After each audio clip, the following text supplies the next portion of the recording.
Teman sejawat yang saya hormati, selamat pagi. Saya dalam beberapa waktu mendatang akan menyampaikan tentang surveillance kejadian ikutan pasca imunisasi, tentunya terkait dengan keamanan vaksin. Seperti kita ketahui bahwa vaksin adalah upaya pencegahan yang tidak terbantahkan, sudah berlangsung lebih dari 220 tahun. Untuk itu kita harus jaga keamanannya. Untuk menjamin keamanannya kita harus memantau dan menguatkan surveillance kejadian ikutan pasca imunisasi. Dan sehubungan dengan adanya vaksin COVID, nanti saya akan garis bawahi tentang immunization stress related responses yang ternyata cukup menonjol dengan adanya vaksin COVID ini dan diakhiri dengan kesimpulan.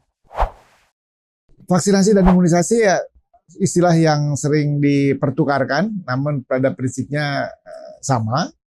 Vaksin itu ya kandungannya, karena dulu sejarahnya Dr. Edward Jenner di kampung di UK menggunakan vaksinia untuk memvaksinasi bayinya, istrinya, dan kerabatnya, sehingga tindakan beliau disebut dengan istilah vaksinasi, padahal tindakan beliau menghasilkan imun pada seseorang. Sehingga terminologi imunisasi juga sering dipakai, sering dipertukarkan, tapi keduanya mempunyai hasil akhir yang sama, yaitu seseorang kebal terhadap penyakit yang dapat dicegah dengan imunisasi. Jadi karena vaksin diberikan pada orang sehat, tentu harus mempunyai standar keamanan yang tinggi. Siapa yang bertanggung jawab? Tentunya Badan POM lah. Satu-satunya yang mengatur regulasi obat dan makanan termasuk vaksin adalah Badan POM. Dan ini merupakan suatu model yang berlaku di seluruh dunia. Mereka melakukan pengawasan sejak sebelum diregistrasi, kemudian memantau setelah dipasarkan, dan juga setelah ada di masyarakat tetap dipantau dengan ketat oleh Badan POM. Jadi kita tahu bahwa dengan adanya vaksinasi maka cakupan bertambah dan jumlah penyakit menurun. Namun yang menjadi perhatian masyarakat selanjutnya adalah kejadian ikutan pasca imunisasi. Karena cakupan makin banyak maka jumlah yang kejadian ikutan pasca imunisasi makin banyak secara relatif pada proporsinya tetap. Untuk itu saya harap teman-teman di Puskesmas dapat memantapkan kepercayaan masyarakat agar tidak hilang kepercayaannya gara-gara kejadian ikutan pasca imunisasi ini. Karena apabila kita lengah, maka akan terjadilah kejadian luar biasa.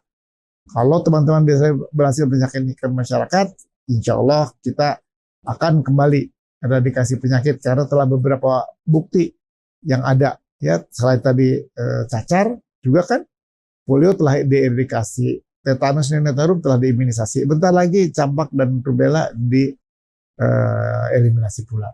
Teman sejawat yang saya hormati, kita tahu pandemi mulainya di mana, menjelajah dan menyebar ke seluruh dunia, sehingga petugas kesehatan kewalahan karena overcrowded dan disebabkan oleh makhluk kecil ini. Kita telah melaksanakan 3T, 3M, namun hasilnya belum mengembirakan. Kita telah melacak, menguji, dan mengobati. Hasilnya pun tidak mengembirakan. Kita udah jaga jarak, memakai masker, masih juga kurang memuaskan. Untuk itu dicari upaya tambahan. Ya, jadi vaksin merupakan upaya pengendalian tambahan, dan kita tidak bisa bertumpu hanya pada vaksin saja. Vaksin itu udah ratusan tahun, jadi prosedurnya udah baku. Setiap uji pasti yang dinilai adalah keamanannya. Sebelum diberikan kepada manusia, diberikan pada binatang, percobaan, riset preklinik, itu yang diuji keamanannya. Fase 1 yang melibatkan puluhan subjek, itu yang diuji keamanannya. Fase 2 masih juga keamanan dan dosisnya, dan schedule-nya. Fase 3 yang puluhan ribu, juga tetap keamanan. Setelah dipasarkan pun nanti, fase keempat ada post-marketing surveillance yang untuk memastikan keamanan vaksin. Jadi keamanan vaksin selalu dipantau dari sejak sebelum diberikan kepada manusia sampai di pasar. Jadi untuk itu memang sudah ada sistem yang berlaku di seluruh dunia. Ya, harus ada sistem respon cepat apabila terjadi kejadian pasca imunisasi, harus dilakukan investigasi KIVI oleh yang berwenang. Ada sistem yang sudah berjalan dan tentunya ada kompensasi mungkin bagi yang menderita kejadian ikutan pasca imunisasi.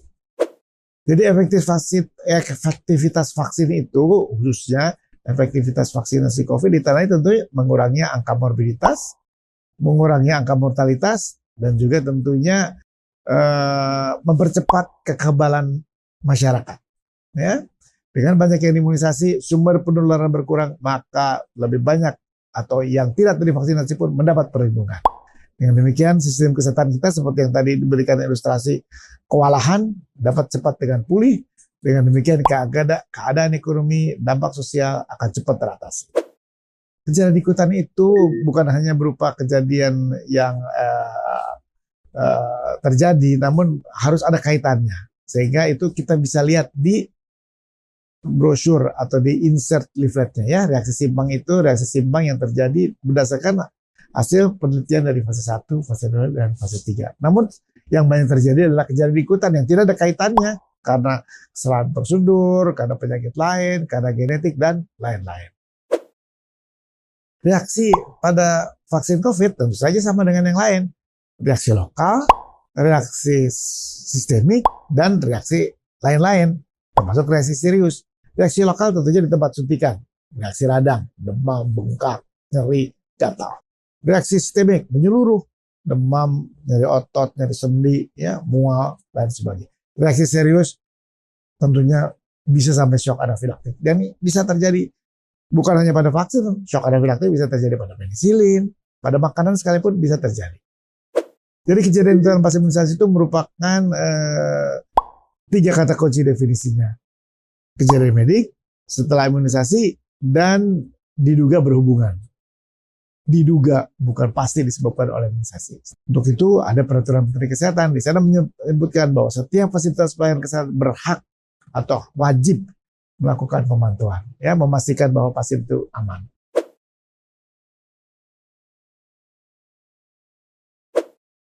Jadi dengan surveillance kita bisa mendeteksi, ya, kemudian melaporkan, mengkaji untuk memastikan bahwa vaksin itu aman. Jadi semua harus terlibat, ya, baik masyarakat sebagai pelapor, Badan POM untuk memastikan mutu, Komda dan Komnas melakukan audit, apakah ada keterkaitan, tentunya di puskesmas, di fasilitas pelayanan kesehatan juga mengamati dan melaporkan. Biaya semua dikelola tanggung oleh negara, ya, melalui jaminan kesehatan nasional, tentunya yang membayar iuran, bagi yang tidak membayar iuran tetap dibiayai oleh negara. KIPI tidak semuanya serius. Tentunya KIPI yang serius itu yang sampai dirawat, menimbulkan kecacatan, kematian, dan atau merasakan masyarakat. Namun yang terbanyak adalah KIPI non serius. Semua harus dilaporkan. Formulir KIPI ada, linknya ada, silakan unduh, print out, dan isi, kirim ke website keamananvaksin.kemkes.go.id untuk dikaji. Apakah ada keterkaitan antara kejadian ikutan dengan imunisasi yang diberikan. Ya, jadi kalau pelaporan KIPI non serius didapat pada kunjungan berikutnya. Pada kunjungan berikutnya kita tanyakan, apakah ada gejala? Kalau ada, catat, laporkan.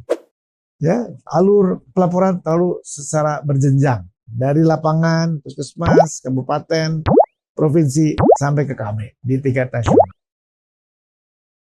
Sedangkan pemantauan dan penanggulangan KIPI serius harus dilakukan sesegera mungkin dalam 24 jam. Semua jenjang tadi seperti KIPI non serius, namun lakukan dengan cara seksama dalam tempo sesingkat-singkatnya dalam 24 jam. Tiap level harus dilewati sehingga kita jangan kalah sama sosial media, sehingga pemantauan atau penanggulangan yang segera dapat kita lakukan.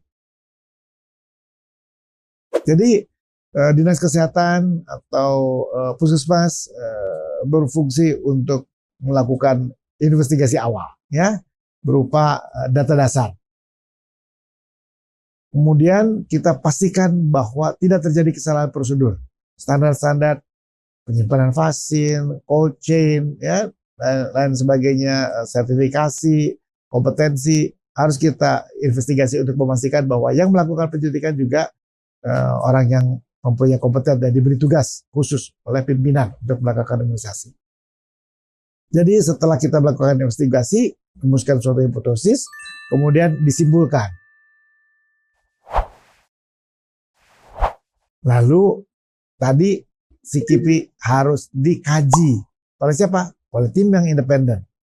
Di tingkat nasional tentunya ada Komnas, ya, Komite Nasional yang terdiri dari orang-orang yang independen dan mempunyai kompetensi di bidang imunisasi sehingga memberikan telaah secara ilmiah.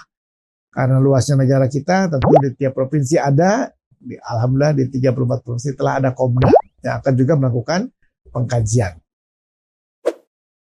Ini SK Komnas, ya, yang isinya terdiri atas dari Ikatan Dokter Anak Indonesia, dari Persatuan Ahli Penyakit Dalam, dari Perhuki, Hukum Kesehatan, dari POGI, ya, semua organisasi profesi yang terkait ada di dalamnya, berlaku setiap 4 tahun dan ada dari tahun 1998, bukan baru, ya. Di tiap provinsi ada Komda, 34 Komda telah ada dan aktif semuanya. Di tiap dinas kesehatan provinsi ada vokal poinnya, ada bahkan yang sampai 2, siap untuk membantu dan melaporkan. Jangan lupa bahwa kejadian-kejadian pas imunisasi tidak selalu disebabkan oleh imunisasi, karena bisa juga disebabkan oleh cacat produk, disebabkan oleh kekeliruan prosedur, harusnya menyuntik subkutan tapi menyuntik intramuskuler atau sebaliknya, atau reaksi yang terkait dengan kecemasan.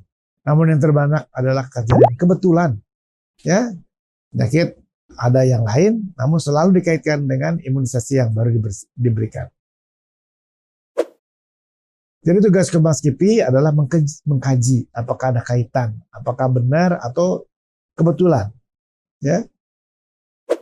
Karena reaksi vaksin, ya, demam pada DPT itu reaksi vaksin. Reaksi vaksin bisa terjadi, ya, tadi saya sudah sampaikan, reaksi lokal, reaksi menyeluruh, reaksi yang berat terjadi pada semua vaksin, bukan hanya pada vaksin COVID saja. Ini ilustrasi reaksi lokal yang terjadi pada beberapa vaksin program imunisasi nasional dan reaksi sistemik yang terjadi pada beberapa vaksin di program imunisasi nasional, dan ada proporsinya, ya, dan ada onsetnya. Itu 2 kata penting untuk menentukan kajian. Apakah ada keterkaitan, nomor 1 onset, nomor 2 apakah ada penyakit lain.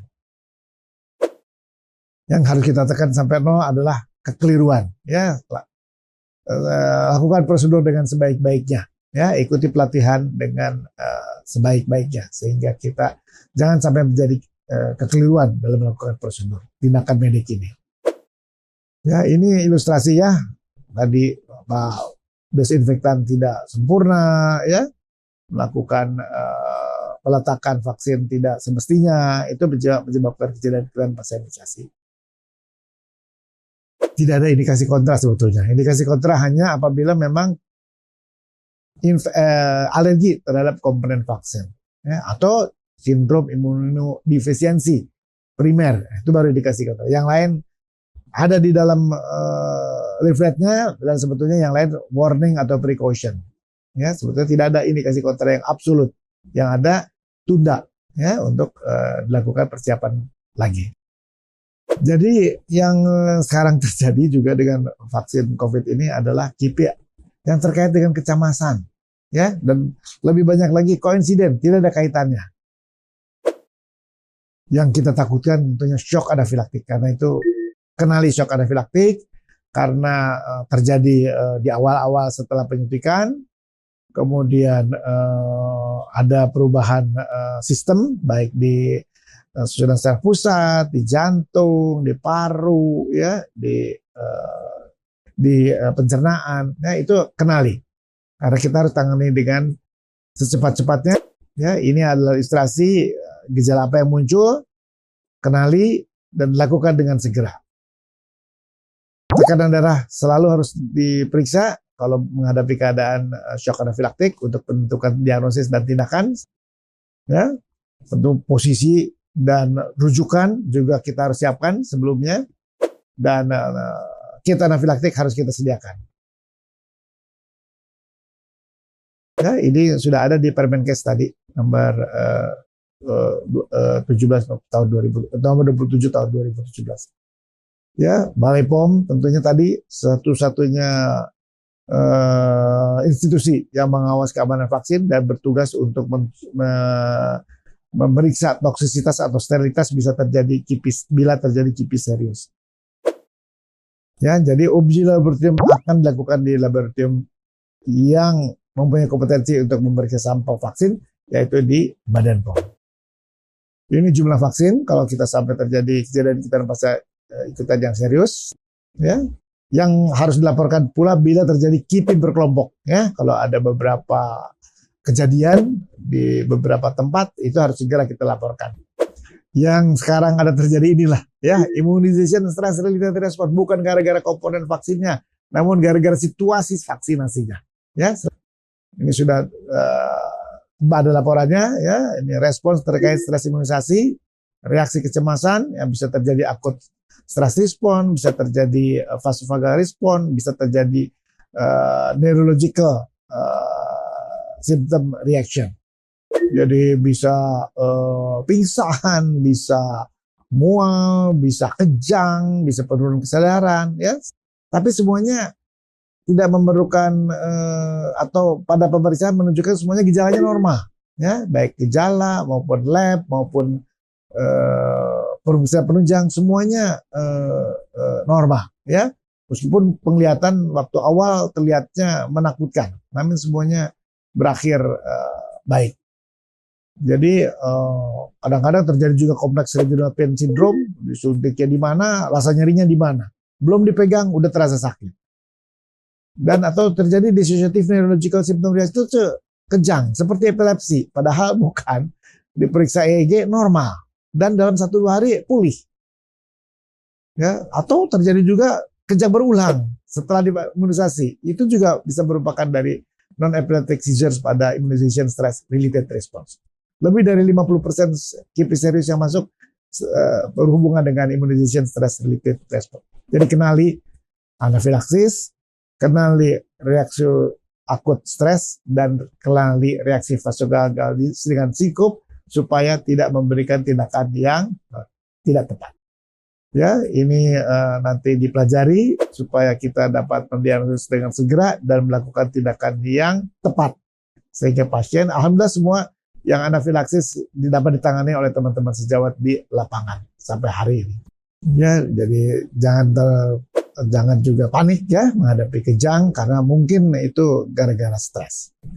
Jadi dengan demikian kita harus menciptakan suasana yang tenang, nyaman, aman, segar, ya, di ruang imunisasi, ya. Kalau ada yang jerit-jerit atau istirahatkan dahulu di tempat yang kita bisa pantau, lanjutkan, setelah ditenangkan baru dilakukan imunisasi terhadap orang-orang yang menderita immunization stress response related. Ya, jadi mudah-mudahan dengan kita mengenal, memberikan keterangan, ketenangan, ya, sehingga yang bersangkutan dapat dilakukan vaksinasi dengan aman dan tidak menderita immunization stress related response. Jadi teman-teman, keamanan vaksin itu merupakan hal penting dalam menjamin kelangsungan program imunisasi. Tadi teman-teman lihat, mulai penelitian sampai dipasarkan, keamanan vaksin tetap dipantau. Jangan lupa sekarang ada immunization stress related response, bukan gara-gara vaksinnya, bukan karena komponennya, namun karena proses vaksinasi. Untuk itu kita harus menciptakan suasana yang nyaman bagi teman-teman untuk dilakukan imunisasi. Jangan lupa bahwa imunisasi hanya salah satu upaya tambahan. Karena itu 3M, 3T, jaga jarak, PSBB harus tetap secara konsisten kita lakukan. Demikian para teman sejawat, mudah-mudahan dapat bermanfaat dan tentunya selamat berkarya, selamat bekerja. Mudah-mudahan teman-teman semua mendapat rahmat dari Allah Subhanahu wa taala dalam mengemban tugas mulia yang maha berat ini. Terima kasih. Selamat siang.